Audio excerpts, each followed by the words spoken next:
এবারের বিশ্বকাপে নরওয়ে যখন কোনো ম্যাচে জিতে, তাহলে তারা ভাইকিং রো সেলিব্রেশনে মেতে ওঠে। চলুন আজকে জেনে নিব ভাইকিং রো সেলিব্রেশনের উৎপত্তি কোথায়। ভাইকিংসরা মূলত ইউরোপে দাপিয়ে বেড়ানো সমুদ্র যোদ্ধা। এরা লুট, খুন এবং ধর্ষণের জন্য অত্যন্ত সমালোচিত ছিল।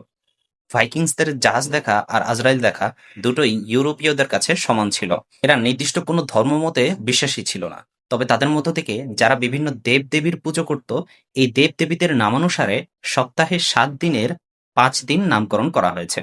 এই সামুদ্রিক জলদস্যুরা জাহাজ বানাতে পারদর্শী ছিল। তারা ২ ধরনের জাহাজ বানাতেন। মানুষ এবং মালামাল পারাপারের জন্য নার জাহাজ এবং কোনো ভয়ঙ্কর অভিযান কিংবা যুদ্ধের জন্য ল্যান্ডস্কিপ জাহাজ।